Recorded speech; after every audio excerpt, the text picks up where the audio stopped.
Hey guys, it's Generalkidd here. How's everyone doing today? So, by now you probably heard the big news, and that is Customs Browser and quite a few other things have finally come to Halo Infinite in pretty much its last update for the year. And it's actually a pretty big update and a lot of unexpected and surprising stuff. So, let's get right into what's in this update. So, we'll get into Customs Browser in a little bit. I want to cover some of the smaller stuff first. Well, all the small stuff is still actually pretty big stuff. But let's look at the armor hall first. So one of the first things is that all the armor cores are now available for free. They are unlocked for everyone. Now, some people who spend a lot of time grinding for some of these, might not be happy about that. But it's, for people who missed out some of the events, like I did with like one of the events, it's nice to have them. And in addition to the armor cores, we also now have all the cadet colors, which, in my opinion, that should have been something that was available from launch, because the cadet colors, they're just the basic armor colors, like blue, green, yellow, and so on. And that was kind of like a huge criticism people had of Infinite to start with, and that you basically had to pay for the basic armor colors that used to, be standard in every game. Well, now they are free and available for everyone. So again, some people that grinded for that might not be happy, but those colors should have been free from the start anyways. So that's awesome. Next up, we have the new map. This new map, called Empyrean, was actually revealed a few months ago, and it's basically a remake of the pit.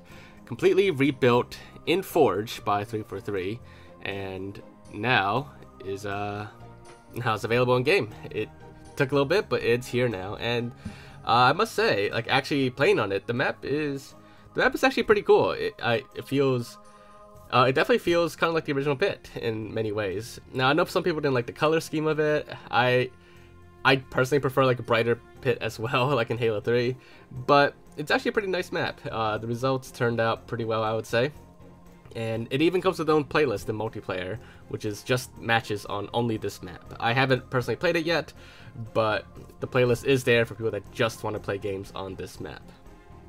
Alright, so those were some of the smaller parts of this update. There were also a couple other things like network fixes and other bug fixes here and there.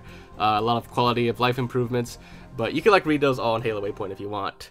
But the main big thing that has people probably the most excited about with this update is the Customs Browser. And this is basically shadow dropped. Like, there was no hyping up for this. There was no pre-announcement or anything like that. It was just thrown into this update as a big surprise, and surprise it is, because I personally did not really think that the Customs Browser would come this soon. A lot of people, when Forge came out, when the Forge beta came out like a month ago, it was a lot of really cool maps, so people were rightfully concerned that without Customs Browser, Forge's potential was quite limited. Well, now Customs Browser is here, and there's a lot of already crazy, wacky maps and game types that people have been playing. Now, I tried getting into a custom browser game today, and this, at the time of me recording this, it had just come out, and people were probably flooding and swarming the servers. So I personally could not actually get into a match to show you guys.